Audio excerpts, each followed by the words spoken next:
करुणी घ्यावा, आपुला तो एक देव करुणी घ्यावा, तेने बिन जीवा सुख नोहे. हा सरव दे. इरती माई के दुःखाची जनिती नाही आदि अंती अवसान. अविनाश करी आपुलिया ऐसे लावी मना पिसे गोविंदाचे. इरती माई के दुःखाची जनिती नाही आदि अंती अवसान. तुका म्हणे एका मरणे सरे, उत्तम चिवरे कीर्ती मागे. इरती माई के दुःखाची जनिती नाही आदि अंती अवसान. समचरण सरोजम सांद्रनीलांबुदाभम, जगननीत पानिम मंडनम मंडनानम. तरुण तुलसी माला कंदरम कंजनेत्रम, सदैदवलहासं विठ्ठलं चिंतयामि. पांडुरंग करू प्रथमा नमना, पांडुरंग करू प्रथमा नमना. पांडुरंग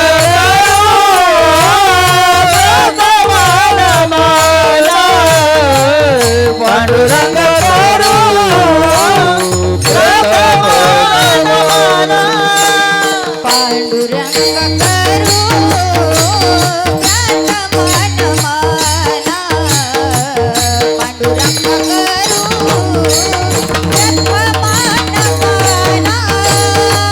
पांडुरंग करू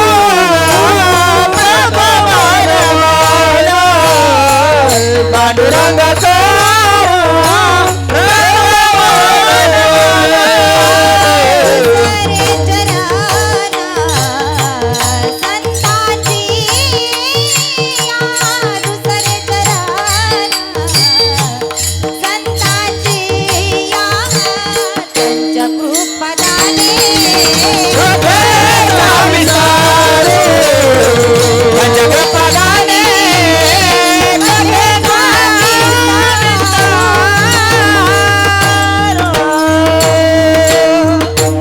मूलम गुरुमूर्ति पूजा मूलम गुरुपद, मंत्रमूलम गुरुर्वाक्य मोक्षमूलम गुरुकृपा.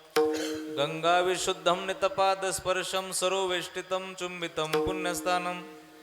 सराले स्थितम तम समाधिस्थ मूर्तिम नमामि गंगा गिरिजी योगिराजम. हे साऊंडचा आवाज कमी न करू दादा.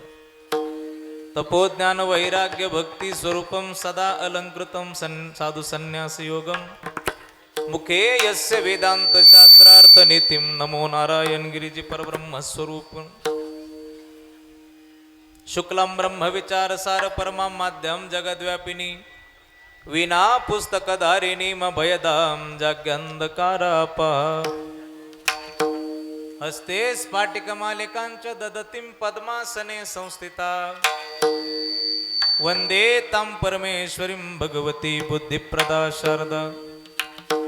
महिम्न पारं ते परमविदिशो यद्य सदृशी, सुचिर्ब्रह्मादीनामपि तदवसन्नस्तु गिरः. अथावाच सर्वस्वमति परिणामावधि गृणन्, ममापेश स्तोत्रे हरनिर्पवाद परिकरम्. जिते ज्ञान विज्ञान संजीव भूते, जिते योग विद्येस सामर्थ्यते, जिते मानवाला मिळे मोक्ष गाथा. तुझ्या पायरीशी सदा नम्र माता. आगा ज्ञान देवा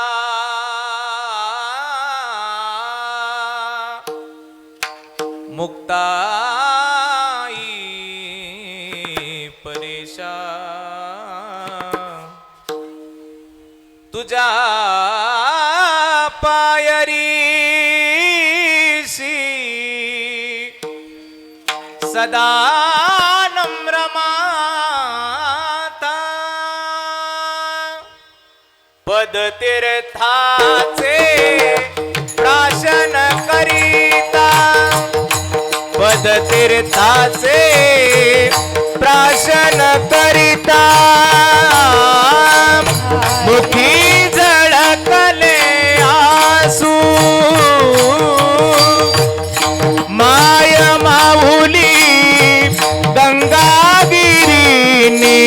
माय माऊली गंगागिरीने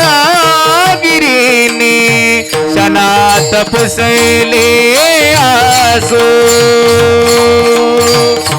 गोदातीरी त्या चला जाऊया सरला बेट त्या चला जाऊया आनंदाचे माहेरा सामर्थ्याने गंगागिरींच्या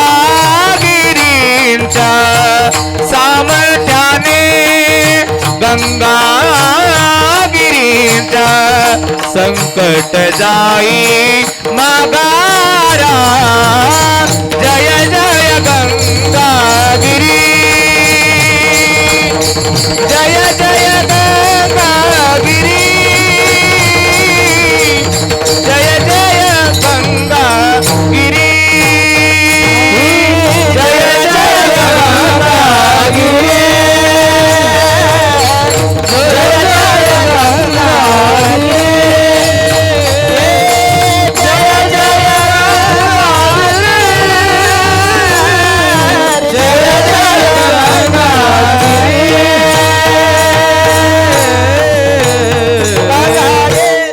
वन वन फिरले कन कन झिजले गोदातीरी भजनाला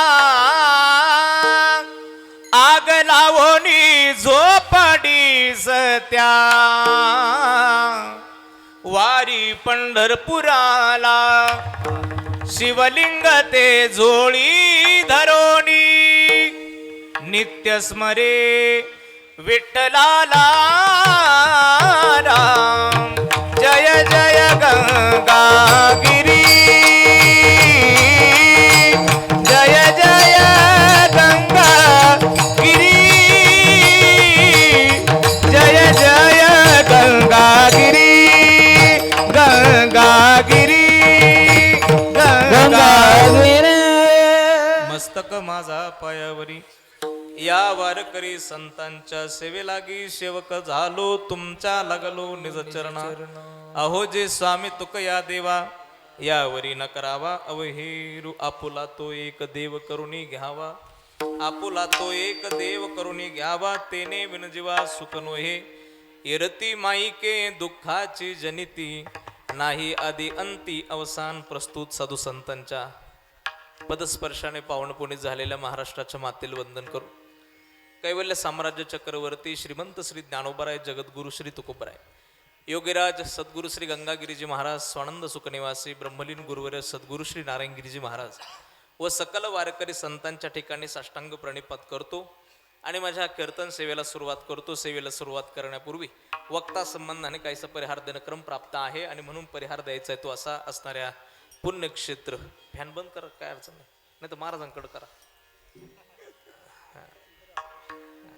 वक्ता संबंधाने काहीसा परिहार देणं क्रम प्राप्त आहे आणि म्हणून परिहार द्यायचा आहे तो असा असणाऱ्या पुण्यक्षेत्र लाडगाव तालुका वैजापूर जिल्हा छत्रपती संभाजी महाराज नगर या लाडगावच्या पुण्यभूमीमध्ये साधू संतांच्या भगवंताच्या सद्गुरू योगीराज गंगागिरीजी बाबांच्या अनंत कृपा आशीर्वादाने आपल्या सर्वांचं श्रद्धास्थान महंत गुरुवर्य श्री गुरु श्री नारायणगिरीजी बाबांच्या अनंत कृपेने आणि आपल्या सर्वांचे मार्गदर्शक आपल्या सगळ्यांचा हात पकडून योग्य दिशेला परमार्थाच्या वाटेवरती आपल्याला घेऊन जाण्यासाठी आपलं जीवन खपवणारे आपलं जीवन समर्पित करणारे जीवन देणारे परमवंदनीय गुरुवर्य धर्मरक्षक श्री गुरु श्री रामगिरीजी बाबा यांच्या मार्गदर्शनाने आशीर्वादाने कृपेने आणि समस्त ग्रामस्थ लाडगावकरांच्या अथक परिश्रमाने कष्टाने सुरू असलेला हा सुंदर सोहळा अधिक मासाच्या निमित्ताने सुरू केलेला हा सोहळा याच्या अगोदर लाडगावमध्ये सप्ताह होत नव्हता असं नाही, सप्ताह होत होता,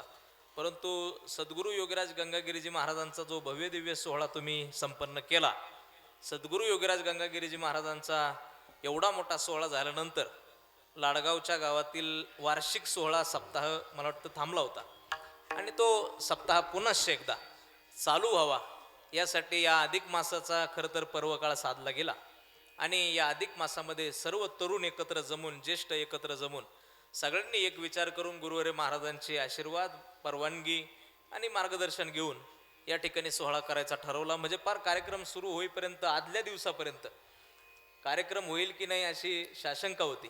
होईलच की नाही बा, शक्य होईलच की नाही, आपल्याला करताच येईल की नाही. परंतु गंगागिरी महाराजांची ताकद आहे. आणि मी नेहमी सांगतो, तरुण जिथे एकत्र जमतो तिथं काहीच अशक्य नाही.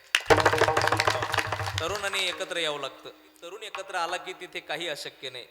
जर तरुण एकत्र येऊन 150 वर्ष इंग्रजांनी केलेलं राज्य जर बाजूला करून परत भारताला स्वातंत्र्य मिळवून देऊ शकतो, तर लाडगाव गावात सप्ताह का होऊ शकत नाही, है की नाही?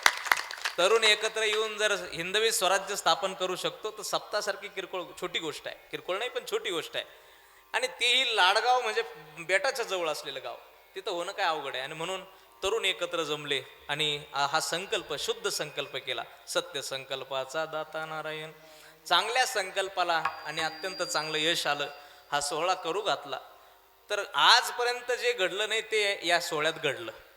भूतो न भविष्यती घडलं. काय घडलं तर या गावात सप्ताह चालू झाल्यानंतर एवढ्या मोठ्या प्रमाणात महिला वर्ग, एवढ्या मोठ्या प्रमाणात पुरुष वर्ग आणि एवढं मोठं आपलं हे शाळेचं ग्राउंड सुद्धा सप्त्याला पुरेना. हा सगळ्यात मोठा इतिहास लाडगावच्या गावात घडला.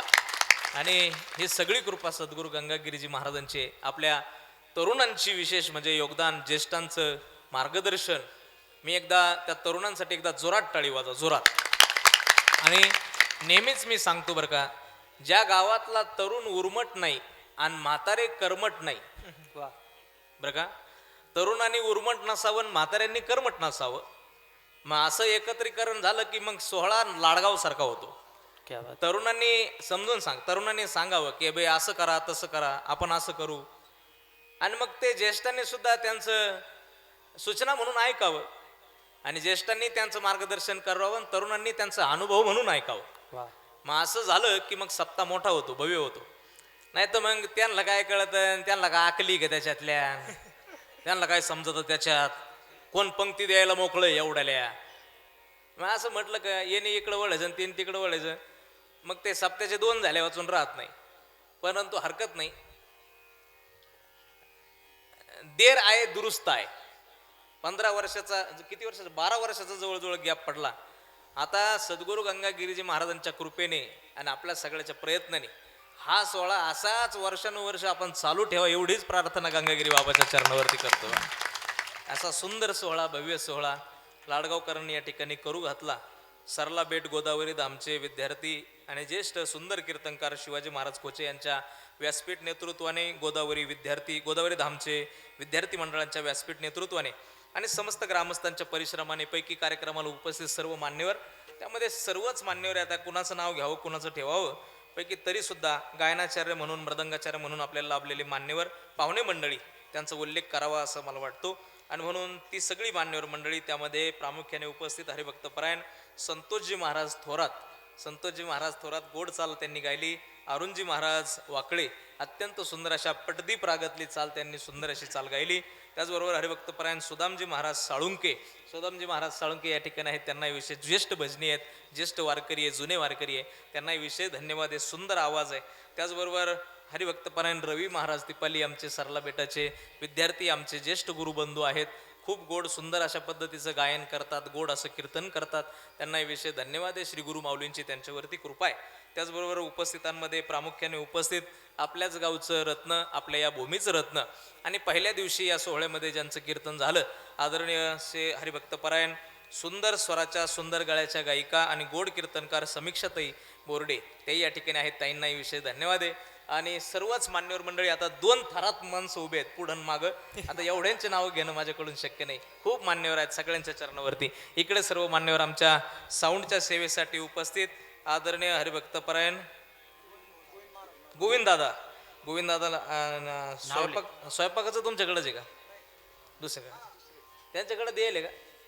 हां, कारण ते दिंडीचं सगळं पाहत असतात, त्यांच्याकडे दिंडीची सोय असते पंढरपूरची. खूप सुंदर करतात. गोविंददादाला विशेष धन्यवाद आहे.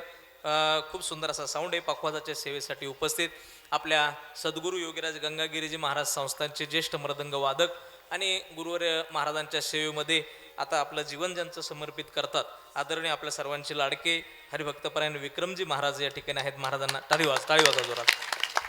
विक्रमजी महाराज या ठिकाणी आज आवर्जून उपस्थित राहिले, त्यांनाही विशेष धन्यवाद आहे. दुसरे मृदंगाचार्य आपल्या गोदावरी धाम सारला बेटाचे ज्येष्ठ मृदंग वादक हरिभक्त परायण मृदंग अलंकार परमेश्वरजी महाराज भारत आहेत, त्यांनाही विशेष धन्यवाद. जोरात टाळी वाजवा, जोरात. त्याचबरोबर यूट्यूबवाले दादा खूप सुंदर असा मातोश्री दत्ता भाऊंचा सुंदर असा यूट्यूबचा चॅनल आहे. खूप सुंदर अशा व्हिडिओ क्वालिटी आहे आणि आवाजाची क्वालिटी सुद्धा खूप सुंदर आहे. आपलं हे कीर्तन यूट्यूबच्या माध्यमातून आपल्याला पुन्हा पुन्हा पाहता येईल अशी व्यवस्था आहे.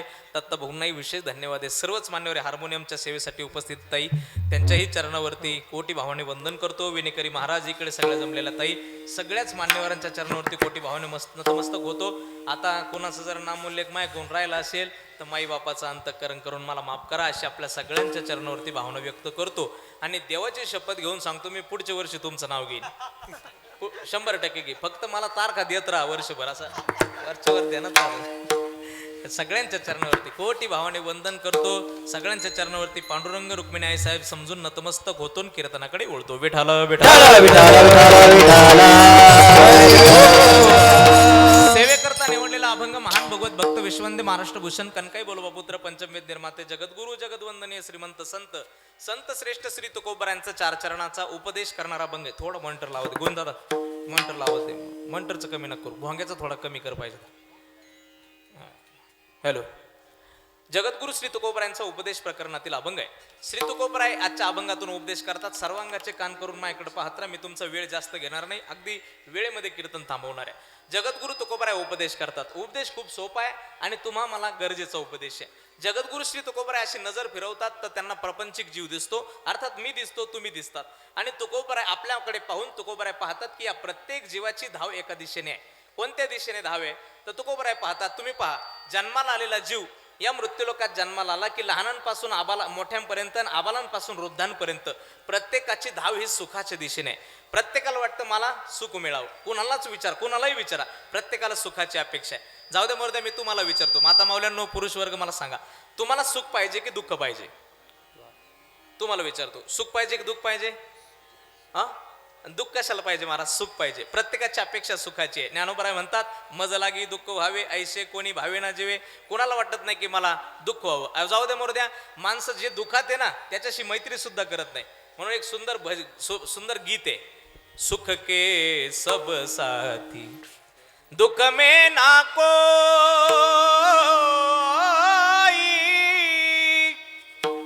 मेरे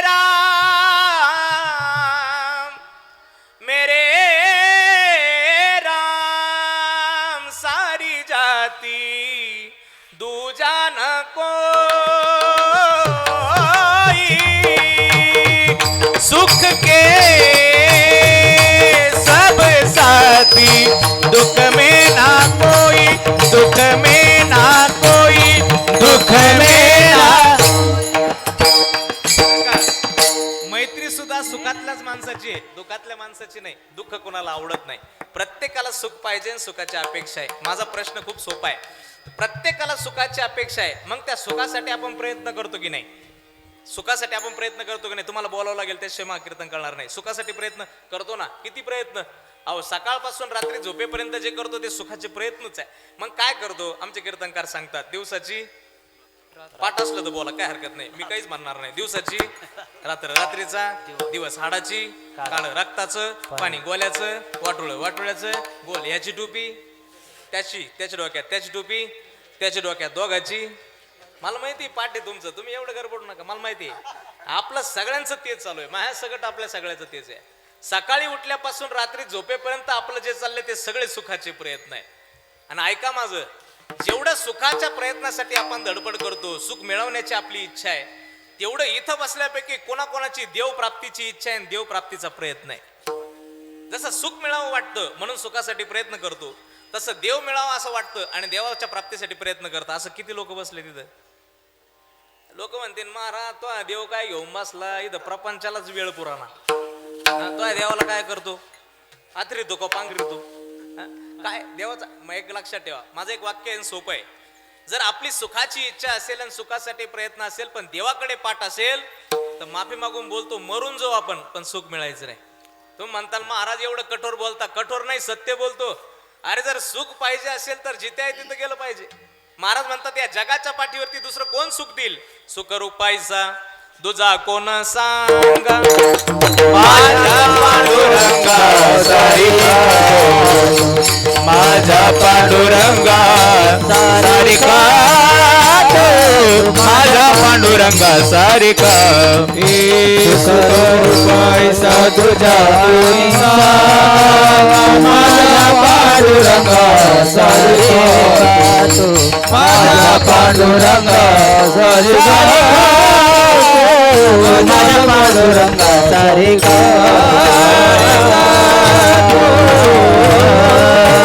कोण सुखरूप आहे दुसरं? जगाच्या पाठीवरती दुसरं कोणी सुखरूप नाही. सुख देण्यासाठी सामर्थ्य ही इज कॅपेबल इनफ. जगाच्या पाठीवरती सामर्थ्यवान जर सुख देण्यासाठी कोणी असेल तर तो देव आहे. दुसरं कोणाकडे सुख नाही, कोणी सुख देऊही शकत नाही. पण आमची गंमत अशी, आम्हाला सुखाची गरज भरपूर आहे, अपेक्षा भरपूर आहे, पण सुख मिळवण्याचा मार्ग चुकीचा आहे. उदाहरण सोपं सांगतो. आता तसं पाण्याचे दिवस राहिले नाही, वावर मोकळे आहेत, आता शेती रेडी करून ठेवली आपण कपाशीसाठी, बरोबर ना? हा. पण आपण असं धरू की कपाशीला पाणी धरायचा वेळ आहे आणि 7 ते 9 गावात सप्ताह चालू आहे. एक शेतकरी दुपारी पाणी धरण्यासाठी गेला. त्याला वाटलं की दुपारी पाणी धरू, पाणी लावून देऊ आणि रात्री 7 वाजता कीर्तनाला येता येईल, म्हणून तो शेतात गेला. त्याने दुपारी मोटर चालू केली, 5 वाजेपर्यंत पाणी भरलं. 6 वाजले, 7 वाजता त्याला हरिपाठ संपून कीर्तनाचा आवाज सुरू झाला. मग त्याला असं वाटलं की आता कीर्तनाला निघलं पाहिजे. मग त्याने गाडीला किक मारली. महेंद्र महाराज त्यांनी त्या आपलं विक्रम महाराज त्यांनी मोटर बंद केली आणि मोटर बंद करून त्यांनी बाऱ्यामध्ये हात धुतले, गाडीवरती येऊन बसला. गाडीला बसला, गाडीला किक मारली आणि निघणार. तेवढ्यात त्याच्या हाताकडे लक्ष गेलं तर त्याच्या हातामध्ये गरुण रानात येत्या वेळी 1 तोळ्याची अंगठी होती. किती तोळ्याची होती? तुम्ही बोला, किती तोळ्याची होती? 1 तोळ्याची होती. 1 तोळ्याची अंगठी गरुण रानात येते वेळी होती. पण आता रानातून घरी चालला त्या होती अंगठी त्याची दिसायला तयार नाही. त्याच्या लक्षात आला अंगठी कुठेतरी पडली. पण 7 वाजून गेलेले होते, हुशार होता, त्याने गाडीला किक मारली. तसं गावात आला तर गावात असे स्ट्रीट लाईट लावलेले होते, त्याच्यामध्ये मोठा लाईट लावलेला होता. त्या लाईटच्या खाली गाडी उभी केली आणि तिथं अशी मातीचा आपसायला लागला. तर मातीचा चापासता मागून एक मित्र आला. 15-20 मिनिटं झाले होते. मागून एक मित्र आला आणि तो मित्र त्याला म्हटलं, भाऊ नेमका काय करतो? माती खेळायची वेळ आणि माती खेळायचं वय आहे का तुझं? तो म्हणे माती खेळत नाही राव, अंगठी पडली. अंगठी पडली म्हटल्यानंतर तो मित्र पाहू लागला. त्याला वाटलं सोन्याचा भाव कुठं गगनाला भेटायला लागला आणि याची अंगठी सोन्याची हरवली. तोही पाहायला लागला. दोघं मिळून 15 मिनिटं अंगठी पाहिली आणि नंतर आलेला जो मित्र होता तो त्याला थोड्या वेळाने थांबून असं म्हटलं, भाऊ नेमकं पडली कुठं? नाही म्हणजे आपल्याला जर पडलेली कळलं ना तर ही माती सगळी आपण अशी भरू एका गुणीत आणि घरी जाऊन तू चाळीत बैस, तुझी अंगठी तुला सापडत. तो म्हणे गंमत अशी झाली राजा, दुपारी नेमकं संध्याकाळी कीर्तनामुळे दुपारी मोटर चालू केली आणि पाणी भरायच्या नादामध्ये काय झालं, पाणी भरायच्या नादात लक्षात आलं नाही तर ते बारे हाताने द्यायची वेळ आली. खोरं नेमकं कोणी नेलं काय नू? खोरं नेमकं कोणी उचलून नेलं. हाताने बारे बदलायची वेळ आली तर बारे बदलायची वेळ हाताने आल्यामुळं गंमत अशी झाली की लक्षातच आलं नाही. आणि जेव्हा मी गाडी घेऊन निघालो तेव्हा माझ्या लक्षात आलं माझी अंगठी पडली. पण जेव्हा माझ्या लक्षात आलं तेव्हा तिथं अंधार पडलेला होता. मग मला वाटलं अंधारात सापडणार नाही म्हणून उजेडात येऊन पाहून राहिलो. तुम्हाला कळला का दृष्टांत माझा? आता मला प्रामाणिकपणे सांगा, थोडं इको कमी करायचा. आता मला प्रामाणिकपणे सांगा, त्याची अंगठी त्याला सापडल का? अहो कशी सापडल? ती अंगठी तिथं पडलीच नाही, त्याला सापडन कशी? जिथं पडली तिथं पाहत नाही आणि जिथं नाही पडली तिथं पाहिल्या वाचून राहत नाही. आमचं प्रपंचात तेच झालं. जिथं सुख आहे तिथं आम्ही जात नाही आणि जिथं नाही तिथं धडपडल्या वाचून राहत. आमची गंमत चुकीचं तिथं आहे. संसार दुःख मूळ चौकडे इंगळ महाराज म्हटले. तिथं दुःख आहे, संसारामध्ये नाही सुख, तिथं दुःखच दुःख आहे. म्हणून सुखाचा मार्ग कुठे मिळेल? सुखाचा मार्ग भगवंताच्या. तुला सुख पाहिजे? महाराज म्हणतात, सुखा लागी करीशी तळमळ तरी तू पंढरीशी जाय एक वेळ, मग तो अवघाच सुख रूप होशी, जन्मोजन्मीचे दुःख विसरसी. तुला सुख पाहिजे असेल तर सुखाच्या दाताकडे जावं लागेल. सुखाचे हे सुख चंद्रभागे तिरी, सुखाचे हे सुख चंद्रभागे तिरी, सुखाचे हे सुख चंद्रभागे तिरी, सुखाचे हे सुख चंद्रभागे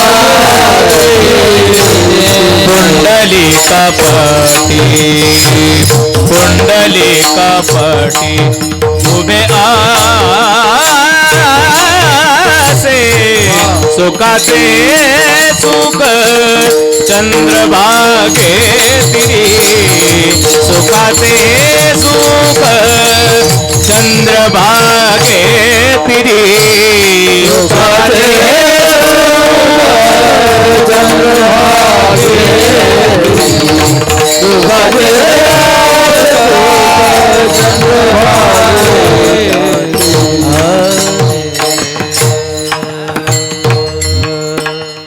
देवाशिवाय नाही सुख.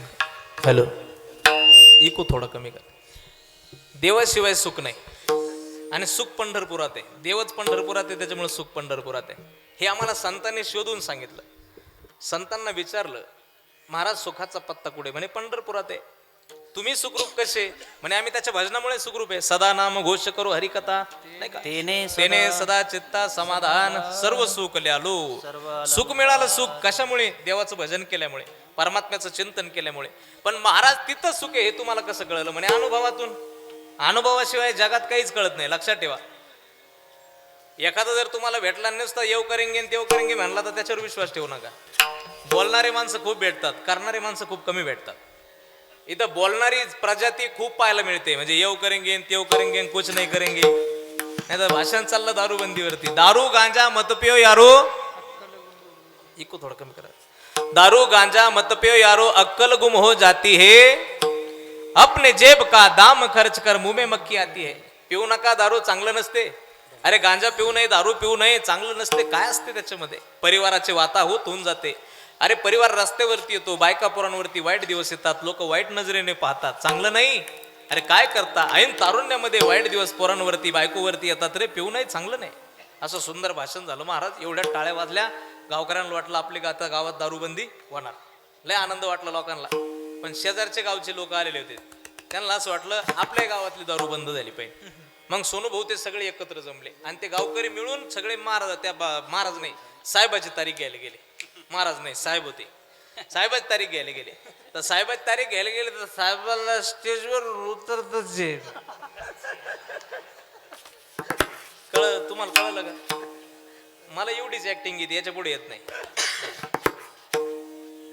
दारूबंदीवरती एवढं सुंदर भाषण केलं, इतकं प्रभावी केलं की लोकांच्या मनामनात उतरलं. पण केलेलं भाषण दारू पिऊन केलं, किती लोक ऐकतील? जसं स्वतःच्या आचरणात नसल्यानंतर बोलल्यानंतर समाज ऐकत नाही, तसं आचरणात असलं की समाज ऐकतो. संत आचरणातून बोलतात. अनुभव आले अंगा ते या जगा देत असे. महाराज तुमचा प्रपंचाच्या बाबतीतला काय अनुभव आहे? महाराज म्हणतात आम्हाला जन्माचा अनुभव आहे. हो तुकोबरायच्या बाबतीत सांगतो. किती जन्माचा? तुम्ही तर एकच नाही. तुकोबराय म्हणतात मला, हे भगवान, तुकोबराय म्हणतात मला किती अनुभव आहे. अहो चौयुगाचा भक्त नामा उभा कीर्तनी, म्हणजे 4 युगाचा भक्त नामा आणि जगद्गुरु तुका अवतार नाम याचा, म्हणजे नामदेवराय म्हणजेच तुकोबराय. श्रीकृष्ण परमात्मा बरोबर सुदाम म्हणून आले, सुदामजी म्हणून आले. रामप्रभू बरोबर अंगद म्हणून आले आणि ज्ञानोपरायांबरोबर ती तुकोबराय, ज्ञानोपरायांबरोबर ती नामदेवराय म्हणून आले. आणि पुन्हा 16व्या शतकात जगद्गुरु तुकोबराय आले. 4 जन्म. आणि त्या 4च्या जन्मात तुकोबराय म्हणतात मला प्रपंचाचा अनुभव आहे. आणि तो प्रपंचने काय दिलं? तुकोबराय म्हणतात खूप प्रयत्न करून पाहिले. सर्व सुखाची आशा जन्म गेला,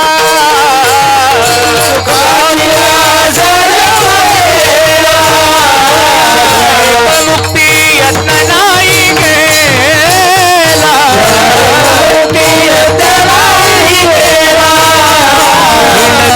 साक्षी न पावला,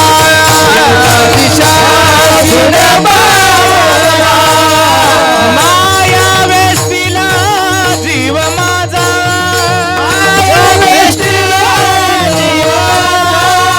माया वेस्तीला जीव माझा, माझे सहित नेनती कोणी, माझे सहित नेनती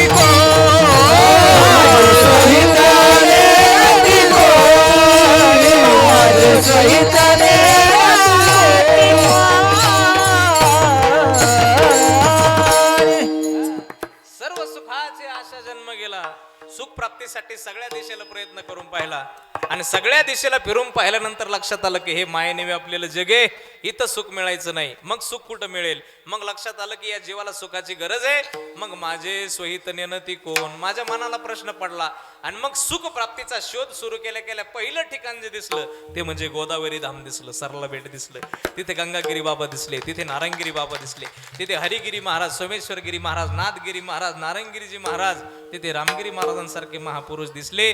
आणि मग लक्षात आलं की हे संत मायबाप मला सुखापर्यंत घेऊन जातील. हो, हे मला सुखापर्यंत घेऊन जातील. का सुखापर्यंत? ते घेऊन जातील कारण त्यांना सुखाचा पत्ता माहिती आहे. पंढरी हे सुखाचं ठिकाण आहे. मला सांगा माता माऊलींनो, मला तुम्हाला एक प्रश्न विचारायचा, अगदी प्रामाणिकपणे आणि पटकन उत्तर द्या, वेळ कमी आपल्याकडे. तुम्हाला सुखाची अनुभूती कुठं होते? ऑप्शन 2 आहे, एक सासर आणि दुसरं माहेर. तुमचे लग्न व्हायलेत का? खरं सांगायचं मला, तुम्हाला सुखाची अनुभूती सासरात की माहेरात? पटकन सांगा. एवढा अवघड प्रश्न आहे का? MPSCचा प्रश्न आहे का? माहेरात होते. कुठं होते?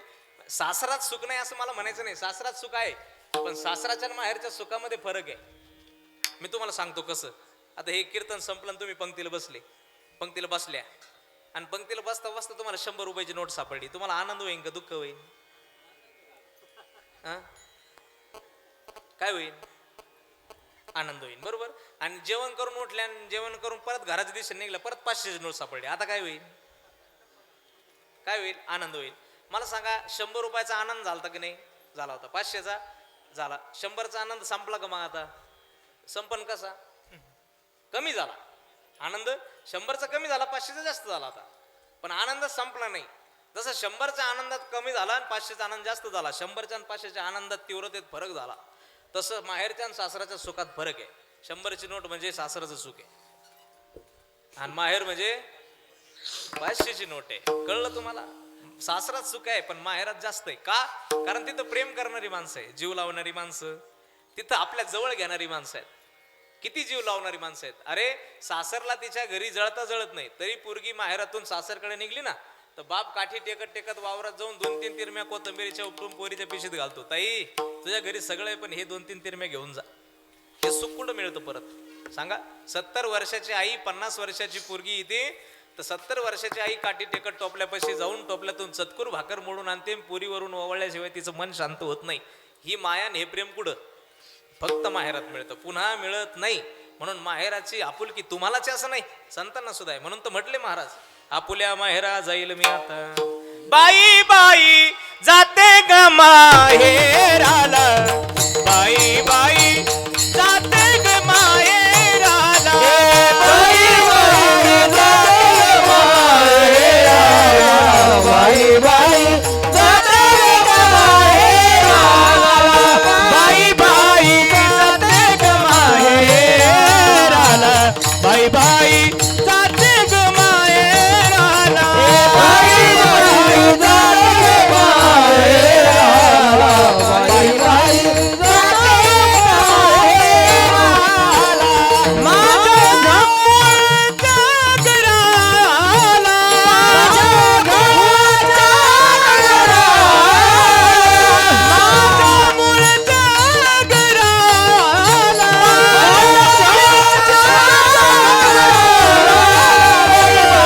माझ्या मूळच्या घराला, बाई जाते ग माहेराला, बाई बाई जाते ग माहेराला, बाई बाई जाते ग माहेराला, बाई बाई जाते ग माहेराला.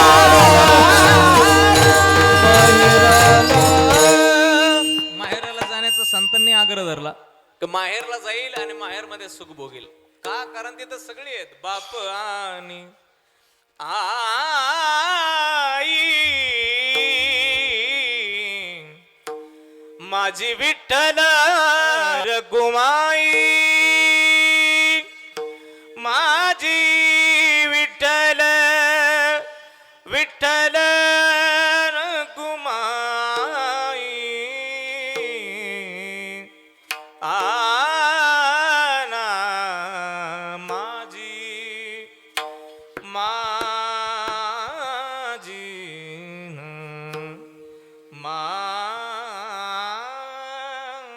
माझी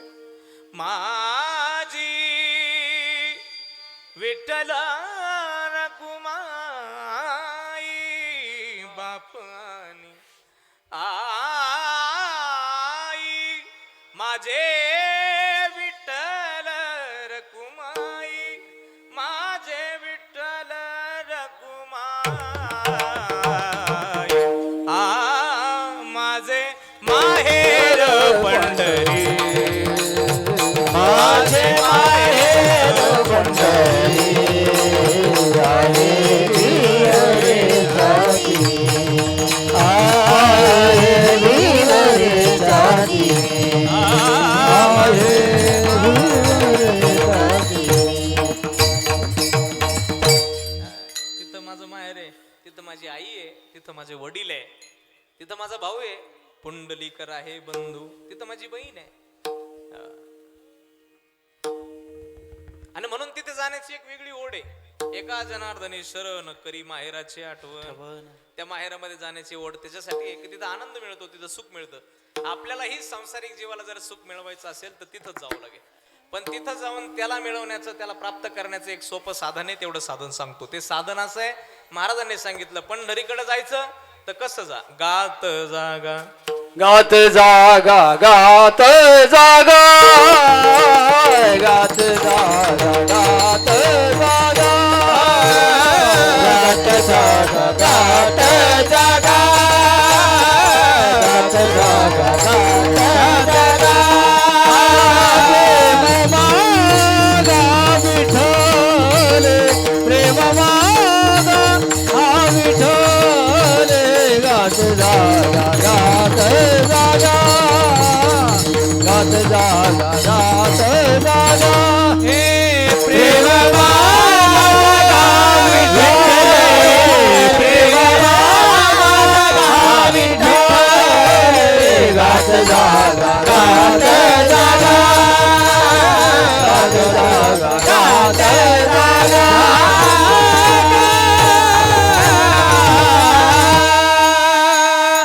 खूप सुंदर, खूप गोड. गात जागा गात जागा. पंढरीला जाण्याचा नियम आहे हा. गात जावं, भजन करत जावं. पंढरपूरला जाताना भजन करीत जावं. आता दिंडीला जाणाऱ्यांची संख्या खूप, याचं इको थोडं कमी करतात. पंढरीला जाण्याची संख्या खूप वाढली. आपल्या सद्गुरू योगीराज गंगागिरी महाराज दिंडीमध्ये जवळजवळ किती लोक असतात? 2,000 लोक असतात. सुरुवातीला सुरू झाली तेव्हा 1,000 होते, त्याच्यानंतर वाढत वाढत वाढत आता 2,000 गेली. यावर्षी परत कदाचित जास्त पण राहते. संख्या खूप वाढली. आता आपली शिस्तीत दिंडी चालते गुरुवारी महाराजांमुळे. पण काही काही दिंड्या म्हणजे अक्षरशः तुम्हाला सांगतो, दिंडीकडे आणि पंढरीकडे जाणाऱ्यांची संख्या जादा झाली, पण त्यांना भजनाची आवडच आहे असं अजिबात नाही. म्हणजे काही काही माणसांना आपण जर विचारलं ना, का हो तुमची दिंडी कोणकडे, ते म्हणते दिंडी माग आहे राव, मी पुढं आलोय. दिंडी काय माग आहे आणि तुम्ही काय करता पुढे? बरं आहे पुढं आपलं. आणि का मग लई डोकं उठी देते कोण? भजनी. भजनी याचं डोकं उठी देत. हाफ दिंडीला चालला म्हणजे दिंडीच नेमकं काय पापाचे कळप. म्हणजे दिंडी जर सकाळच्या नाश्त्याला असली ती दुपारच्या जेवणाला पोहोचत आहे. निवळ खाऊ गदडी काही माणसं महाराज. पंक्ती पाठाण कळत आहे का तुम्हाला? पंक्ती पाठाण निवळ पंक्ती पाठाण आहे महाराज काही माणसं. म्हणजे मी इतका खायचा ना देणार, लई जेवायचं सव होय. बरं हरकत नाही, मी म्हणतो खाय ना का, एखाद्याचा आहार आहे तर खाई ना का, त्याच्यापेक्षा काय. पण कमीत कमी ज्या त्या वेळेस जे ते करावं. भजनाची वेळी भजन करावं. आता दिंडीत चाललो आपण, सकाळी नाश्ता जर भेटला तर सगळ्यांनाच भेटणार आहे का? एकट्याला सोडून बाकीच्याला देणार आहे? असं करता का तुम्ही विक्रम महाराज? पंगत जर ठेवली तर एका वारकऱ्याला सोडून बाकीच्याला देता? नाही देऊ शकत. सगळ्यांना आहे. पण तिची धड पडलंय. सकाळी त्याला नाश्ता भेटला तर पोहेची एक प्लेट येतं, तिथं 2-2, 3-3 प्लेट काही. दुपारी जेवायला मग थोडासा विराम द्यावा तर तसं नाही करणार, तिथं तुटूनच पडेल तिथं.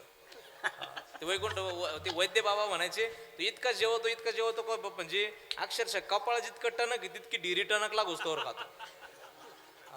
मग आता एवढं जेवेल तर संध्याकाळी तरी बाबा जाऊ द्या बाबा, आता लई जेवण झालं, संध्याकाळचं जरा आराम करू. तसं नाही करीत बाबा, जेवल्याशिवाय झोपच येणार नाही म्हणतो, तरी 2 भाकरी खातो. मग आता दुसऱ्या दिवशी खरंच दिंडीत चालत असं का? तुम्ही खरं सांगा मला, खरं दिंडीत चालता ना दुसऱ्या दिवशी? अहो दिंडीचा नेचा तर ताळमेळच नाही. दुसऱ्या दिवशी उगा लोकांच्या वावरात कुठं बांधाला, कोण लिंबाच्या झाडाखाली, कुठं चिंचेच्या झाडाखाली, पुढं टाळ उशाला घेतली का झोपला, टाळ उशाला घेतला का झोपला. याच्यात काही मजा नाही. दिंडी करावी तर वारकऱ्यांबरोबर करावी, नाही तर करू नये. आहे का नाही? किती खावण किती नाही, खाण्याचं काय तुम्हाला मी खोटं नाही सांगत महाराज. मी मागच्या एकादशीला कीर्तन केलं माझ्या समोर एक जण बसलेला होता. 9 ते 11 कीर्तन होत परमेश्वर महाराज. आणि 9 ते 11 कीर्तन जर म्हटलं ना, तुम्हाला सांगतो मी, बरोबर 9 माणसं ना 11 बाया राहतात. 9 ते 11 कीर्तनाला ज्यादा लोक नाही राहत, बाकीच्यांना तारखा राहतात आणि तेवढेच मोजकेच लोक राहतात, तेवढेच परमार्थात राहतात. हो. आणि मग ते 9 ते 11चं कीर्तन तुम्हाला सांगतो, तो समोर जर बसला तर माझ्या साबुदाण्याची खिचडीची पंगत होईल होती. रवी महाराज काहीतरी विनोद झाला, त्याला ठसका गेला, त्याच्या नाकातून साबुदाणा उडाला. तुम्हाला चेष्टा लागेल माझी, मी खोटं नाही बोलत. मग मला कळत नाही साबुदाणा कुठं पळून चालला का पंक्तीवाले कुठं पळून चालले. अरे बाबा, पंगत जरी लोकांची तर पोट आपलं आहे की नाही, आपल्याला समजायला पाहिजे काय करतो आपण काय नाही. इतके लोक खाण्याच्या वरती इतकं प्रेम करायला लागलं हा कलियुगामध्ये या अलीकडल्या काळामध्ये. म्हणून मला समजू शकतं, जुना काळ अप्रूप होता तुमच्या माणसाचा, आमचा नाही. मी तर अलीकडला आहे, पण तुम्ही जुने माणसं आहात. खाण्याची परिस्थिती जुन्या काळात अप्रूप होती महाराज. बुंदी जरी म्हटलं तर बाबा तुम्हाला आठवत असेल, बुंदी म्हटलं तर किती मोठी अप्रूप परिस्थिती होती. बुंदी म्हटलं की लोकांना खूप आवडायची. त्यावेळी पहार लोक जास्त झाले तर लापशीत पहार घालण्याची पद्धत होती. त्या काळची बुंदी अप्रूप होती. मग त्यावेळी लोक तुटून पडले जेवणावरती, मी समजू शकतो आपण, बरोबर की नाही. आता किती महाराज मुबलक गोष्टी तरी सुद्धा लोकांचं येड. मी तुम्हाला 1 वर्ष श्राद्धाचं कीर्तन केलं आणि माझ्या समोर एक जण जेवायला बसला होता, परिवारातलाच होता. माझ्या समोर एक जण जेवायला बसला होता, मी जेवायला बसलो. जिलेबी होती, जिलेबी. ते जिलेबीच्या येटोळ्याला काय म्हणते तुमच्याकडं? येटोळाच म्हणते ना, बरोबर आहे. मग आपल्या सारखाची किती किती किती येटोळी जिलेबी खाल्ली असं बरं त्यांनी? किती येटोळी जिलेबी खाल्ली असं मावल्यानं मला सांगा बरं. 10 आणि 12 काय होतं? 72 येटोळी जिलेबी खाल्ली. मी मोजले, माझ्या विश्वास ठेवा, मी मोजले 72 येटोळी. बरं त्यांनी येटोळी जिलेबी 72 येटोळी जिलेबी खाल्ली, त्याचं नाही विशेष. म्हणजे अक्षरशः जिलेबी जर ढेकर द्यायला आक्याला तर इथून जिलेबी रामराम घालीत होती अशी, एवढी जिलेबी खाल्ली ती. म्हणजे त्याचं काय नाही. ते नेमकं मठ्ठेवाला तिकडून नेमकं काय झालं, बादल्याच भेटल्या नाही. बादल्या सगळ्या कुठे गेल्या काय नो, तर ते बादलीच भेटले नाही. ते पार पंगत उठायची वेळ झाली, मग ते मठ्ठ्याच्या बादल्या भरल्या त्यांनी. आणि ते बादल्या घेऊन ते मठ्ठा मठ्ठा मठ्ठा मठ्ठा करीत. तुम्हाला सांगतो तो जिलेबी खायला होती ना, ते इतका तळपायच्या मस्तकाला गेली त्याच्या, ते असं घामाने गरम झालेलं होतं. ते बरं मठ्ठा आयटमच असा आहे महाराज, तो जर दिसला ना माणसाच्या नुसतं अंगात येतं, कितीक पिऊन कितीक नाही. आणि मग ते मठ्ठेवाल्याकडे पाहिलं आणि त्या बादलीकडे पाहिलं, तुम्हाला सांगतो अशी त्याची तळ पायाच्या मस्तकाला गेली. ते म्हणे, अरे तिकडं कुठं बोंबलून राहिला, इकडे नाही तर मठ्ठा नाही. तो असं बोलून घेतलं आणि त्याच्याकडून जे त्याने मागे घेतला का तसा घाटा घाटा घाटा घाटा पिऊन घेतला. मी विचार करायला लागलो, म्हणलं हिने ढेकर द्यायला आ केलं तर जिलेबी इथून रामराम घाली होती हिची, हिने माग्या भरून मठ्ठा कुठं बसवला. मी म्हणलं भाऊ तुमची शिफारस राव, तुम्ही एवढी जिलेबी खाल्ली आणि त्याच्यानंतर एवढा मठ्ठा. ते म्हणे मग तुमच्या काय बापाचं गेलं. म्हणलं माझ्या काहीच बापाचं जायला नाही, माझ्या बापाचं जायला काहीच नाही, पण एवढा मठ्ठा आणि एवढी जिलेबी तुम्ही कुठं बसवली बुवा. जिलेबी एवढी दिसत होती इथं, तुम्ही मठ्ठा कुठं बसवला. ते म्हणे मठ्ठ्याला काय जागा लागत. म्हणलं मग काय लागत. म्हणे मठ्ठ्याला काय जागा लागत. म्हणलं मग मठ्ठ्याला जागा नाही लागत, मग मठ्ठा बसवलं कुठं. म्हणे जिलेबीच्या पोंगळ्या काय आहेत म्हणे त्या. जिलेबीच्या पोंगळ्यात मठ्ठा भरणारे जन्माला आलेले आहेत मृत्यूला. याच्या बापाने परमार्थ ठेवला का महाराज?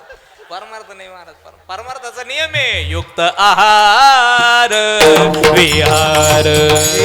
युक्त आहार विहार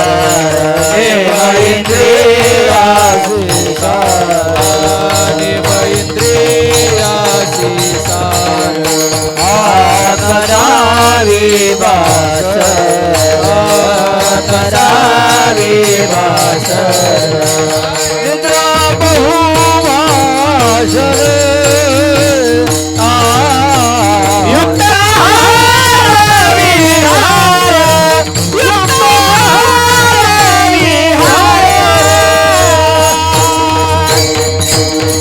परमार्थाचा नियम आहे.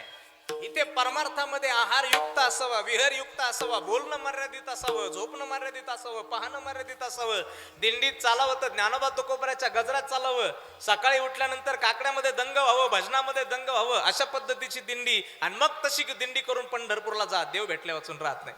अरे पंढरीचा जर देव भेटला ना पंढरीचा जर राजा भेटला ना, मायबाप पांडुरंगाला पाहिल्यानंतर जे समाधान मिळतं ते जगाच्या पाठीवरती कोणत्याच पैशामध्ये नाही. आणि मग त्याला पाहिल्यानंतर जे समाधान मिळतं त्याच्यासाठी तिथं जावं लागतं, त्याच्यासाठी त्या सुखासाठी तिथं जावं लागतं. आणि मग ते सुख जर मिळवायचं असेल तर महाराज म्हणतात त्या शाश्वत सुखाचा एकमेव पर्याय तो देवच आपला करावा लागतो. देव आपला करावा लागतो. सोपा साधन, सोपा मार्ग त्याच्यासाठी एकच आहे, त्याचं भजन करा. कसं भजन करा? अखंड भजन करा त्याचं. दिनरजनी हाची धंदा गोविंदाचे पोवाडे. हो, रात्र न कळे दिवस न कळे अंगी खेळे दैवत हे किंवा सततम कीर्तयंतो माम यतंतस्य दुर्व्रता नमस्यंतस्य मानभक्त्या नित्ययुक्ता उपासते. परमात्म्याचं अखंड चिंतनाने तो देव आपलासा होईल, त्याच्याशिवाय सुखच मिळणार नाही. अभंगाचं पहिलं आपुला तो एक देव करुणी घ्यावा. आपुला तो एक देव करुणी घ्यावा. आपुला तो एक देव करुणी घ्यावा. आपुला तो एक देव करुणी घ्यावा.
आपुला तो एक देव करुणी घ्यावा तेने विन जीवा सुख हे त्याच्याशिवाय सुख मिळायचं नाही. तो देव आपला करावा लागेल.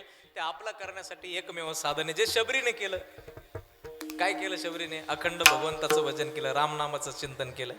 आएंगे जब रघुराई तब आसन पर बिठाऊंगी, मीठे मीठे बेर अपने हाथों से खिलाऊंगी, साथ साथ लक्ष्मण जी का दर्शन होगा, शबरी की कुटिया का पावन होगा. नाही का? राम येतील तर मी त्यांच्या खरं म्हणजे त्यांची मी सेवा केली, त्यांच्या चरणाची सेवा करील. रामप्रभूसाठी अखंड भजन करणारी शबरी तिने देव आपला केला. ताकद सामर्थ्य कशाच आहे? फक्त श्रीगुरूंच्या शब्दाचं आहे आणि फक्त अखंड भगवंताच्या भजनाचं आहे. ते भजन खूप सोपं आहे. जगद्गुरु तुकोबराय म्हणतात, मला तर कौतुक वाटतं, त्या परमेश्वराचं नाव 3च अक्षराचं आहे, पण 3 अक्षराचं नाव जगातलं सगळं सुख देतं. मला विशेष वाटतं, कौतुक वाटे झाली या वेचाचे. कशाचं महाराज? नाममंगळाचे 3 गुणे. मला त्या देवाच्या नावाचं कौतुक वाटतं. ते नाव सोपं आहे, सांगतो तुम्हाला सगळ्यांनी. हा, विठोबा रखुमाई, जय विठोबा रखुमाई,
घुमाई बार घुमाई बार घुमाई बार घुमाई बार घुमाई बार घुमाई बार घुमाई बार घुमाई बार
आपुला तो एक देव करून घ्यावा ते विना जीवा सुख नो हे येरती माईके दुःखाची जनिती नाही आधी अंत्य अवसान. परमात्म्याला आपलंसं करायला जाल तर आडवा प्रपंच येतो. भगवंत महाराज सांगतात की देवाच्या आणि आपल्यामध्ये जो येतो तो प्रपंच असतो. प्रपंचातली माणसं असतात. एखाद्याला जर म्हटलं पंढरपूरला चालता का, ते म्हणतो एवढ्या वर्षी नको, पोरगी बाळांपणाला येईल आता नको, पुढच्या वर्षी पाहू. पुढच्या वर्षी विचारून पाहिलं चालता का आता, ते म्हणतो एवढ्या वर्षी नको, घर बांधायला काढलेलं आहे आणि पाणी मारायला मीच. कोण आडवा आलं? प्रपंच. आणि त्याच्या पुढच्या वर्षी विचारायची गरजच पडत नाही, कारण घराची वास्तू शांतीने याचं श्राद्ध बरोबर एका महिन्याच्या अंतरावरच राहतं. काय काय येतं आडवं? आपल्याला प्रपंच आडवा येतो. कुठलीही गोष्ट करताना आडवा. म्हणून महाराज म्हणतात येरती माईके दुःखाची जनिती, हे सगळे दुःख देणारे आहेत. आणि म्हणून नाही आधी अंत्य अवसान. म्हणून परमात्म्याला आपण जेवढं लवकर शक्य होईल तेवढं लवकर भगवंताला जवळ करा, परमात्म्याला जवळ करा. तोच एकमेव आहे. नाही तर मिनिटाचा भरोसा नाही. तुझा ना भरोसा न माझा भरोसा, जग हे कुणाचे सांग भल्या माणसा. असो चूल माती आणि मीठ भाकर, मुखी नाम हरीचे आणि गोड साखर. सोडून दे तू धनाच्या रे लालसा, जग हे कुणाचे सांग भल्या माणसा. कधी लागेल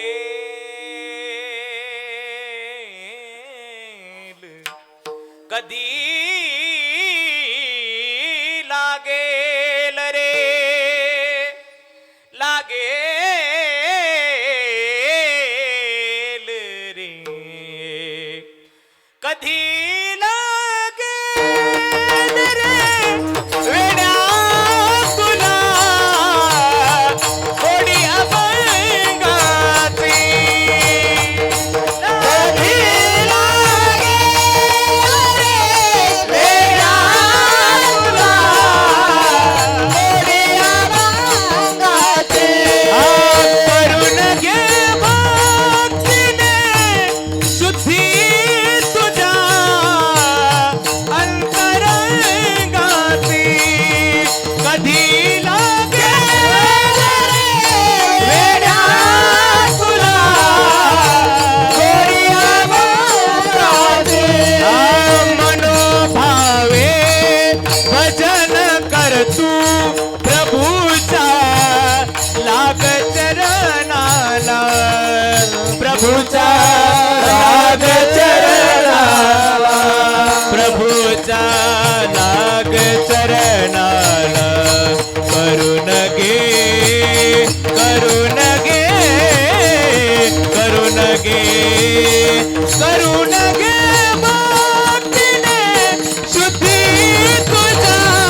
ती वेळ लावून घे, भगवंताच्या भजनाचा वेळ लावून घे, नाही तर मिनिटाचा भरोसा नाही, काळ येईल आणि घेऊन जाईल. आणि आपल्याला काळ येईल आणि घेऊन जाईल हे अनेकांनी सांगितलं. संपलंय माझं कीर्तन. काळ येईल आणि घेऊन जाईल हे अनेकांनी सांगितलं, पण आपले कान उघडलेले नाही. लक्षात ठेवा. आपल्या दारामध्ये पूर्वी पिंगळा नावाचा एक माणूस यायचा. आता पिंगळा नसेल बऱ्याच जणांना आठवण, पण मला सांगा, मोरपिसाची टोपी घालून एक माणूस यायचा. काय नाव त्याचं? हा, वासुदेव. वासुदेव. आता औषधाला दाखवायला नाही पोरांना, औषधाला नाही राहिला. तर लहान पोरांना जर विचारलं ना वासुदेव माहिती का, त्यांना कोणीच माहित नाही. वासुदेवने माहित नाही, काहीच माहित नाही. वासुदेव यायचा, तोही आम्हाला आमच्या हिताच सांगायचा. तो आमच्या दारात येऊन, आमच्या दारात येऊन जागर करायचा. तो सांगायचा, वासुदेव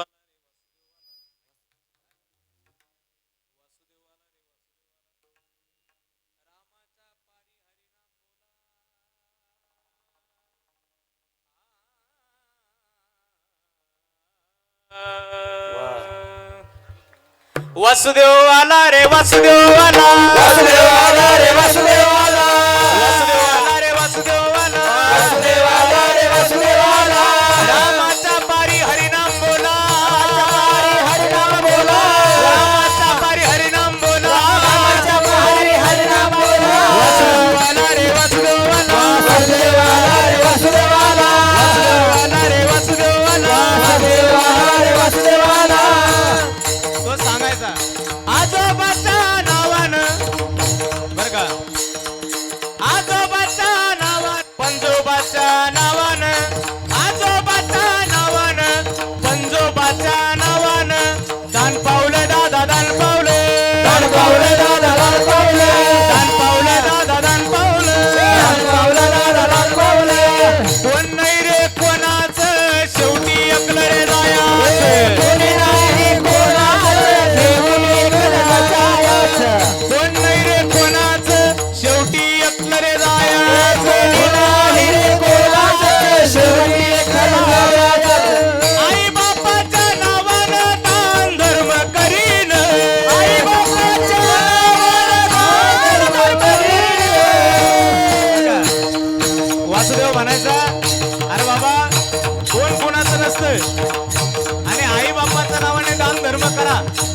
पण आपले काही माणसं एवढे हुशार, ते घरातूनच असे करायचे, पुढं पुढं पुढं पुढं निघा, पुढं निघा, पुढं व्हा.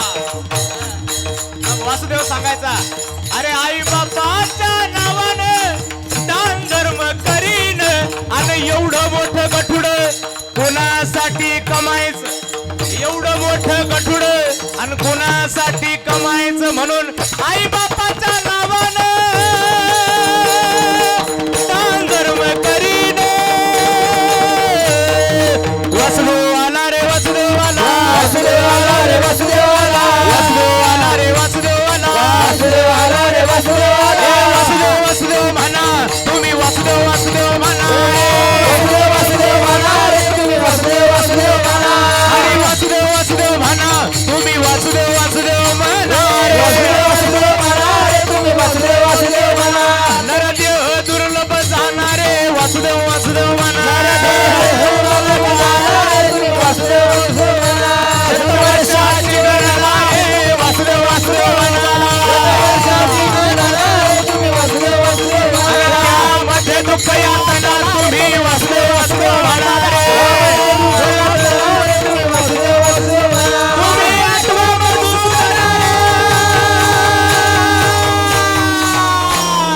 वासुदेव वासुदेव वासुदेव वासुदेव वासुदेव वासुदेव वासुदेव म्हणा तुम्ही, वासुदेव वासुदेव म्हणा रे, वासुदेव वासुदेव म्हणा तुम्ही, वासुदेव वासुदेव म्हणा, वासुदेव वासुदेव म्हणा रे तुम्ही, वासुदेव वासुदेव म्हणा. वासुदेव वासुदेव म्हणा रे तुम्ही, वासुदेव वासुदेव म्हणा. वासुदेव म्हणा.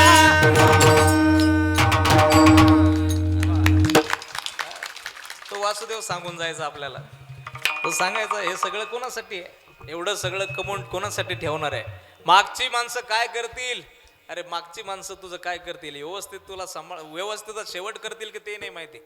आणि मग काय करतो हे सगळं कोणासाठी आहे, कमव, प्रॉपर्टी असावी, संपत्ती असावी, पैसा असावा, आणि खूप सगळं धन माणसाकडे असावं, परंतु त्या धनामध्ये लवलेशा नसावी, अपेक्षा नसावी, गुंतून राहू नये. माणसाने एका विशिष्ट काळामध्ये प्रपंचावरती तुळशीपत्र ठेवावं. तुळशीपत्र ठेवता आलं पाहिजे. प्रपंचावरती तुळशीपत्र कोणी कोणी ठेवलं इथं बसल्यापैकी? अहो, रामायणामध्ये राजा दशरथाचा प्रसंग आला. राजा दशरथ केस पांढरा झाला, एक केस पांढरा झाला तर दुसऱ्या मिनिटाला कौशल्याला हाक मारली, कौशल्ये सुमित्रे कैकेयी या. तिघी आल्या. काय म्हटले, काय म्हणता? राजा दशरथ म्हटले, अगं माझा केस पांढरा झाला. म्हणे मग काय? म्हणे कुठं काय काळे करायचे आणि काय करायचे असं म्हणले असते का राजा दशरथ? अहो असं नाही. राजा दशरथ म्हटले केस पांढरा झाला, जरा कर्ममुळे सांगू आली गोष्टी, मृत्यूची या भेटी जवळ आली. मृत्यू जवळ आला, मग म्हणे आपण वानप्रस्थाकडे निघायचं आणि राज्य उद्याच्या उद्या रामाला द्यायचं. अयोध्येचं राज्य दुसऱ्या मिनिटाला रामाला, किती दुसऱ्या मिनिटाला रामाला द्यायचं ठरलं. दुसऱ्या दिवशी किती केस पांढरे झाले होते?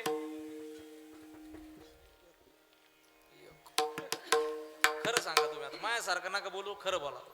किती पांढरे झाले होते? एक एक केस पांढरा झाला तर दुसऱ्या मिनिटाला राज्य रामाला दिलं होतं. एक नाही राहिला आपला. काळा म्हणतो मी, काळा एक नाही राहिला. आणि राहिला तर आपण पैसे देत नाही नाव्याला. बाय जर केस पांढरा राहिला तर पाय मग देणार नाही. एक केस काळा, एक केस फक्त पांढरा झाला तर प्रपंचावरती तुळशीपत्र ठेवलं. नका सोडू तुम्ही एक केस पांढरा झाल्यावर, पण ज्या दिवशी मुलं करते होतील त्या दिवशी प्रपंचावरती तुळशीपत्र ठेवायला शिका. हा सुखाचा मार्ग आहे. लुडबुड किती दिवस करणार? किती दिवस? काही काही माणसांचे फार मसनिकावर गेले, प्रपंच सुटत नाही. काय करता काय इतके दिवस प्रपंच? नाही, तुम्हाला मी माफी मागून बोलतो, तुम्ही माझ्या मायबापासारख्या, तुमच्या चरणाला लागून सांगतो. तुम्हाला सुखात आणि आनंदात जगायचं असेल तर वेळेत प्रपंचावरती तुळशीपत्र ठेवा. पोरगा करता झाला, मुलगी करती झाली, सून करती झाली, घरात लुडबुड लक्ष द्यायचं बंद करा. लुडबुड करायचं बंद करा. पोरग म्हणतं ना इरी बसल्या तुकड्यात कांदे करू, म्हणतं ना पोरग इरी बसल्या तुकड्यात कांदे करू, तिथं डोक्याला लावायची काय गरज आहे? पोरग म्हणतं इथं करू, ते म्हातारं म्हणतं तिथं नको करू, ते गाड्या वावरात कर, खाल्ला गाड्या वावरात. अरे बाबा तू गप ना, तुला दारे धरायची नाही, तुला पाणी भरायचं नाही, तुला मटेरियल टाकायचं नाही, तुला खुरपायचं नाही, तुला कांदे कापायचे नाही, तुला चाळ्या भरायच्या नाही, तुला काहीच करायचं नाही.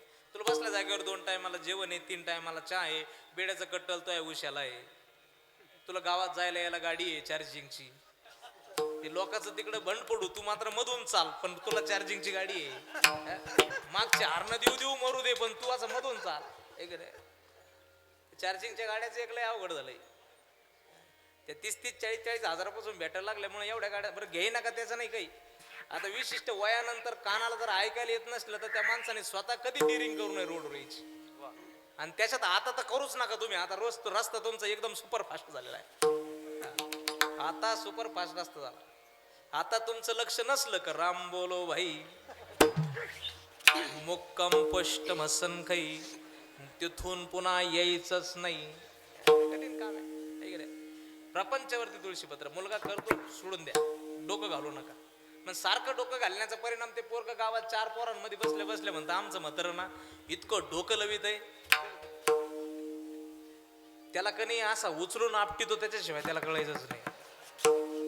कोणी केलंय मला सांगा, कोणी केलं? खरं सांगा तुम्ही, प्रामाणिकपणे छातीला हात लावून बोला. सून तुम्ही काय हसून राहिल्यात? तुमचं इतिहास सून करती झाली ना, सून करती झाली मग कशाला लुडबुड करायची, काय करायची? तुला गप राहायचं ना. तुला तिनं चहा केल्यानंतर चहा देती, जेवायला ताट करून देते, सगळं जिथलं तिथं करून देते. तो या पाहुण्या रावळ्याचं करती, तिच्या पाहुण्या रावळ्याचं. आता ठीक आहे, भाज्यामध्ये फरक होणार आहे. तिच्या माहेरचे घरचे आले थोडे भजे चांगले होणार आहे, तो या मायाकडले आल्यानंतर भजे थोडे निवार होणार आहे. त्याच्यात काय? आता तू तसं वागली त्याच्यामुळे तसं होणार आहे. तेवढं तर सहन करावंच लागेल का नाही? तसं वागली तू हो ना. आता तू या पुरी बरोबर वेगळं वागती. तू पुरी तो जावई जर आला तू म्हणती बाई कसा लक्ष्मी नारायणाचा जोडा आहे ग बाई, आहे का नाही? आणि तू हीच सून आणि तो पोरग घरातून बाहेर निघलं तू म्हणती पाहिली का आमची अवदासा. म्हणजे तो ह्या बोलण्यात जर फरक आहे तर भाज्यात फरक राहणार आहे, बरोबर की नाही? आपण सारख्या भाज्याची अपेक्षा करायची का? वागावं सारखं मग भाज्याची अपेक्षा सारखी करावं. माझ्या पाहुण्या रावळ्याला असं करते, तिच्या पाहुण्या रावळ्याला तू वागती तसं. तू लुडबुड कशाला करते? तू करू दे तिथं करते तर सारखं लुडबुड तुझ्या तुला हेच शिकवलं का? तुझ्या बापान तुला तेच शिकवलं का? कशाला मरती, कशाला उपाशी राहते? तुम्हाला मा बोलणं कडू लागल पण हे सत्य आहे, वास्तविकता आहे. तुम्ही जगा, शिका. एक काळ झाला की थोडी मान्याची माळ जपायला घ्या. आणि जर लईच उचा पात्या असत असल्या तर मोठ्याला मान्याची माळा घ्या, अशा टपुऱ्या मान्याची जपायला. पण नाम जप करा. हे प्रपंच फार दिवस आनंद देत नाही, सुख देत नाही. ज्या दिवशी सून उलटून बोलते त्या दिवशी केलेल्या अख्ख्या प्रपंचाचं आयुष्यभराच्या कष्टाचं पाणी होऊन जातं. तुम्ही लक्षात घ्या. ज्या दिवशी पोरग आपल्या तोंडासमोर येऊन सून आपल्या तोंडासमोर येऊन म्हणते म्हाताऱ्याला तुम्ही शांत राहा, तुम्हाला काही कळत नाही, आमच्या दोघांच्या मध्ये तुम्ही बोलू नका, त्या दिवशी त्या बापाला काय वाटत असेल त्याचं त्यालाच माहिती. मग काय ऐकता तुम्ही? हे ऐकण्याच्या अगोदर थांबा ना, हे ऐकण्याच्या अगोदर थांबा. देवाचं नाम चिंतन करा, भजन करा. बेट जवळ इथं लईच आपल्याला घरात लई होता पत्या करा, पै पै जायचं बेटात, पै पै जायचं पै पै यायचं, लुडबुड करायची नाही. प्रपंच सोडा, परमार्थाला लागा. वेळ खूप मर्यादित राहिलेला आहे, माझ्याकडे पण मर्यादितच वेळ राहिलेला आहे. भगवंताचं नाम, भगवंताचं भजन करा आणि ते भजन आपल्याला आनंद देईल, सुख देईल, त्याच्याशिवाय दुसरं साधन नाही. आणि म्हणून तो देव आपला करावा लागेल. हे सगळं प्रपंच येरती माईके दुःखाची जनिती, नाही आधी अंते अवसान. आणि म्हणून त्या अविनाशी परमात्म्याचं भजन करण्यासाठी वेड पिस लावा लागेल, त्याचं अखंड चिंतन भजन करावं लागेल. आणि मग तो अविनाशी परमात्मा आपला होईल अभंगाच्या तिसऱ्या चरणात. अविनाश करिया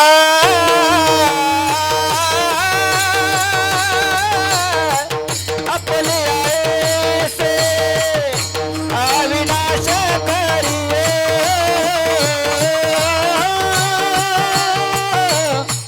आपले ऐसे, अविनाश करिया आपली ऐसे, अविनाश करिया आपली ऐसे, अविनाश करिया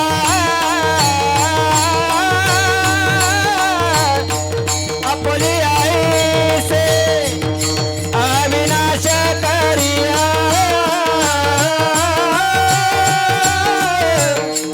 आपली ऐसे, हे अविनाश करिया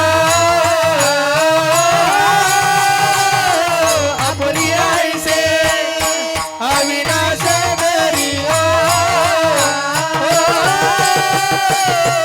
आपली ऐसे. अरे मना पिसे गोविंदाचे, गावी मना पिसे गोविंदाचे, रती माई के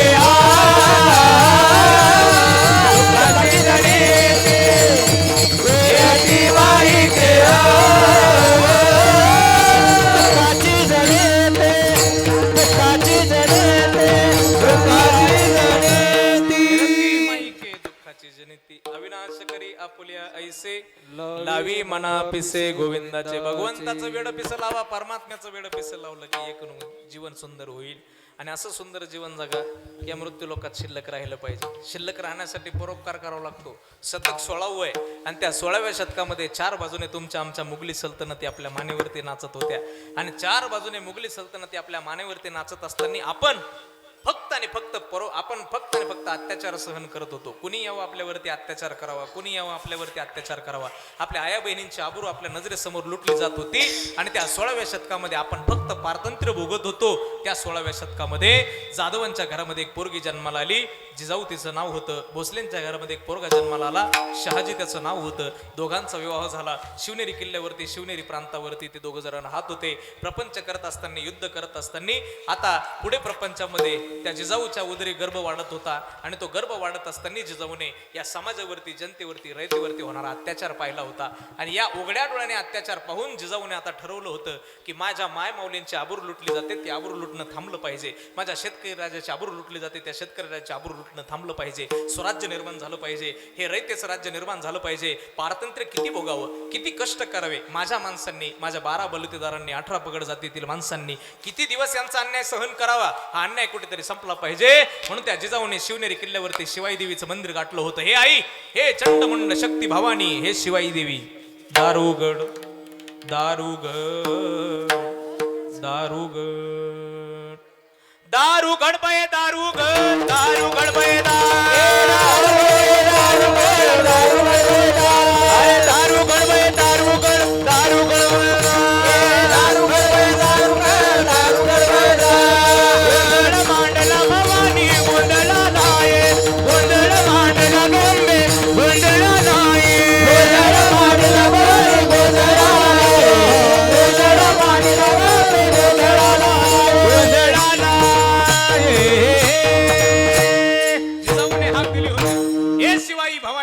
जगदंबे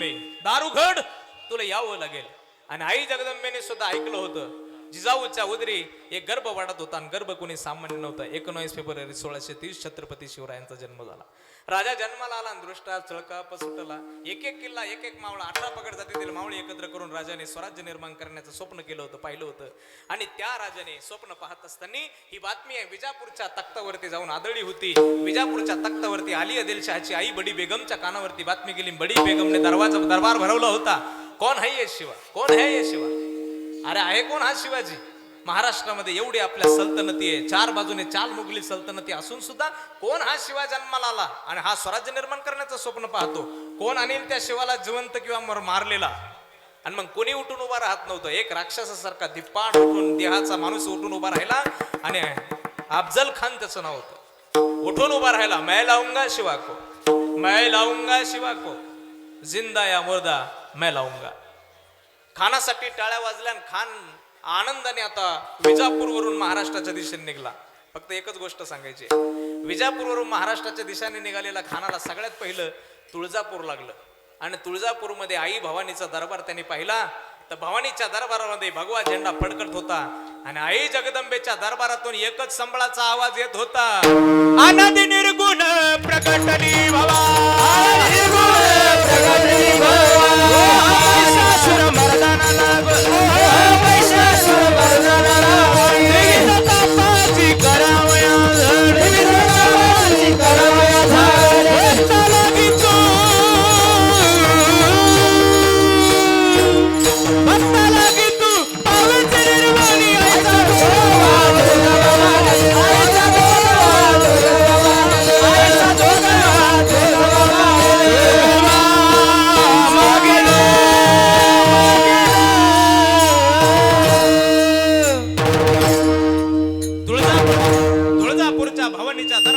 गोंधळ ऐकला. आणि खानाने विचारलं कोण आहे. खानाच्या बरोबर कृष्णाजी भास्कर कुलकर्णी नावाचा वकील आहे. आणि खानाने विचारलं कौन है ये, किसका मंदिर है, क्यों लोग यहाँ गाते हैं, क्यों यहाँ भगवा लहराता है. कृष्णाजीने सांगितलं हीच ती तुळजा भवानी आहे. हिने तलवार दिली त्याला, हीच ती भवानीचं मंदिर आहे.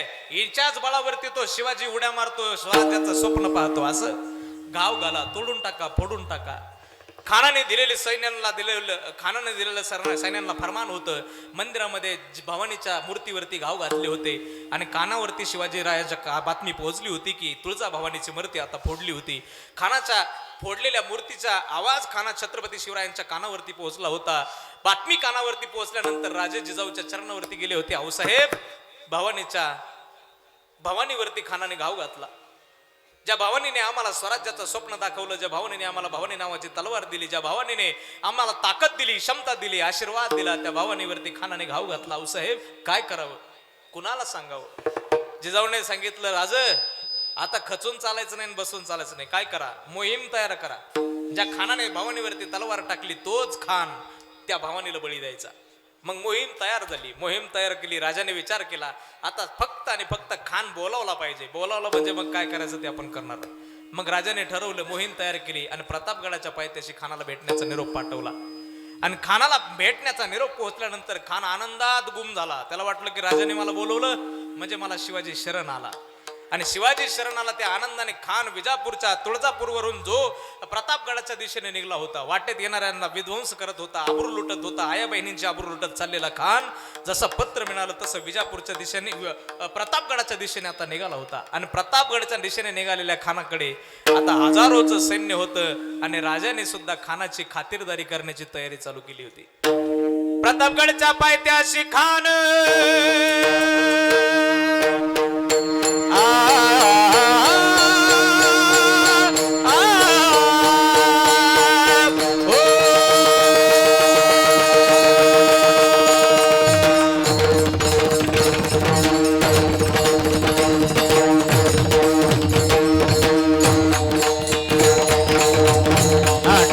सर्वांनी प्रतापगडच्या पायथ्याशी खान, थोडा पक्वाचा आवाज थोडा.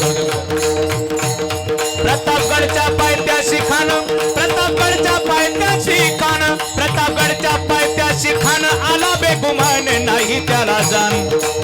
आणि शिवाजी राजाच्या करामतीची नाही त्याचे जाणीव शक्तीची. करीन काय कल्पना युक्ती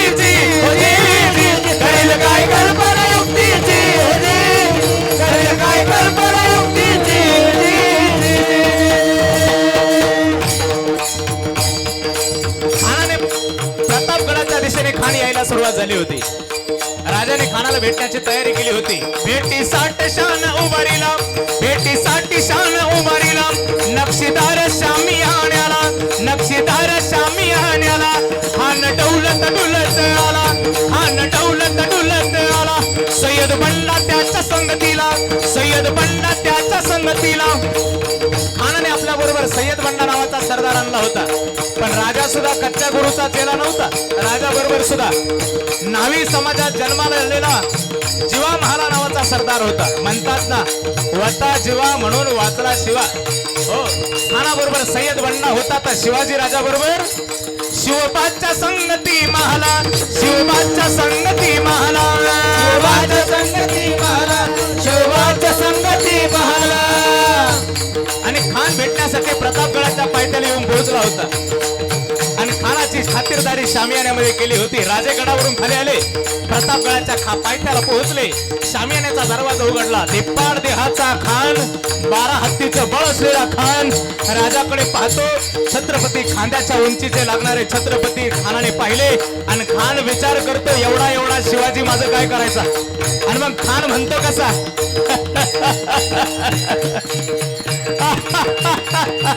आओ आओ शिवाजी, आओ आओ हमें गले लगाओ, आओ शिवाजी हमें गले लगाओ. खान हाक मारू लागला. खान हाक मारी तो हसरी, खान हाक मारी तो हसरी. रोखून नजारा गैरी जिरहा, जिरहा जी जी, जिरहा जिरहा जी जी जी, जिरहा जिरहा जी जी.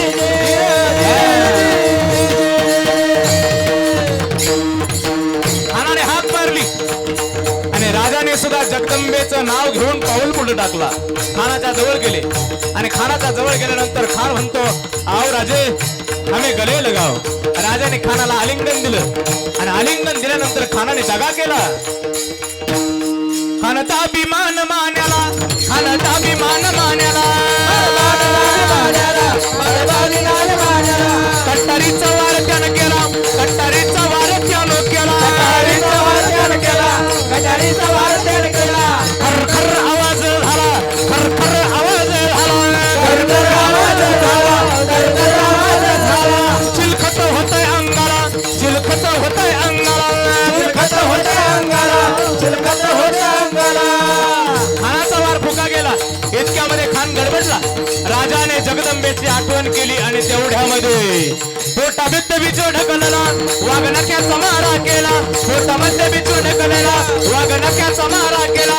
तरा तरा फाडलं खानाला. कोता बाहेर आला जी जी, कोता बाहेर आला जी जी, कोता बाहेर आला जी जी, कोता बाहेर आला जी जी, कोता बाहेर आला जी जी.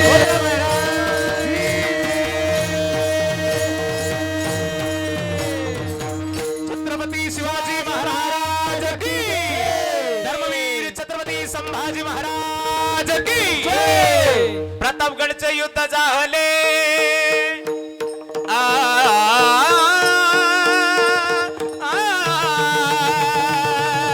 हो.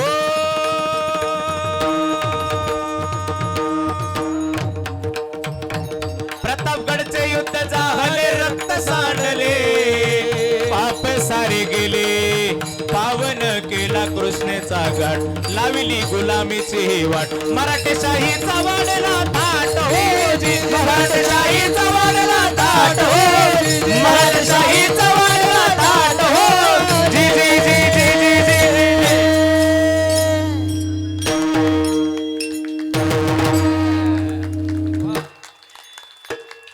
जोरात वाजवायची असली टाळी तर.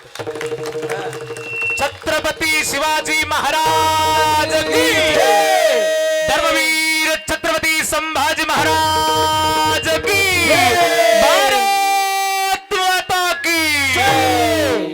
वा, धन्यवाद तुम्हाला. ही राजाची आठवण निघली 450 वर्षानंतर, 350 वर्षानंतर. ही आठवण निघण्यासाठी त्यांनी काय केलं, उत्तमची उरे कीर्ती मागे. चांगलं कर्म करावं लागते राजा, परोपकार करावा लागतो, जगासाठी जगावं लागतं आणि मग समाज लक्षात ठेवतो. महाराज म्हणतात, तुका म्हणे एका मरणेची सरी,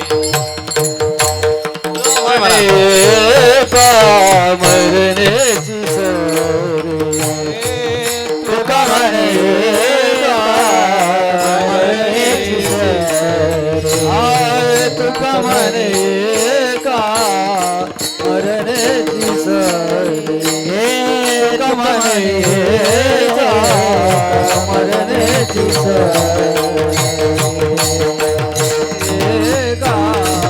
मरण्याची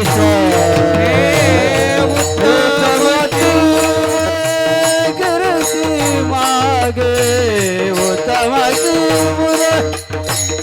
कीर्ती मागे कीर्ती माई दुःखाचे जगे कीर्ती माई गे दुःखाचे जगे कीर्ती माई के दुःखाचे जगे कीर्ती माई के दुःखाचे जगे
कीर्ती माई दुःखाची जने कीर्ती माई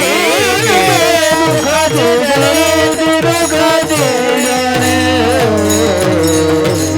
तुका म्हणे एका मरणाचे सरे उत्तमाची उरे कीर्ती मागे कीर्ती मायके दुःखाची जनिती नाही आदि अंते अवसान झालेली सेवा भगवत चरणी समर्पित करतो सेवेला पूर्ण विराम देतो चुकलं माझ्या बुद्धीचे दोषे बरोबर आहे ते श्री गुरु गुरुवर्य श्री गुरु ब्रह्मलीन गुरुवर्य श्री गुरु नारायणगिरीजी बाबांच्या आशीर्वादाचं आणि श्री गुरु रामगिरीजी बाबांची कृपा आशीर्वादाचं आहे ते आपल्या जवळ ठेवा जीवाचं कल्याण झाले वाचून राहणार नाही सेवेला पूर्ण विराम देतो अगदी 15 मिनिटं 20 मिनिटं तुमचे जास्त घेतले 15-20 मिनिटं कीर्तन उशिरा चालू झालं होतं पूर्ण माप द्यायची सवय मला अर्ध माप द्यायची सवय नाही म्हणून पूर्ण माप 15-20 मिनिटं तुमचे जास्त घेतले त्याच्यासाठी दिलगिरी व्यक्त करतो आणि सेवेला पूर्ण विराम देतो पैकी कार्यक्रमाचे आयोजक संयोजक नियोजक सगळेच माणसं आहेत आणि म्हणून वैयक्तिक कुणाचा नामोल्लेख नसावा असं मला या सप्ताह कमिटीचं हे सगळ्यात मोठं धोरण सगळ्यात पहिलं धोरण मला हे आवडलं एकदा जोरात टाळी वाजवा हे कुणाचाच उल्लेख करू नका इथे प्रत्येक जण योगदान करतो प्रत्येक जण दान देतो कुणाचं जास्त असेल कुणाचं कमी असेल पण प्रत्येक जण दानशूर आहेत आणि म्हणून प्रत्येकाचं इथे योगदान आहे पैकी आज ज्यांची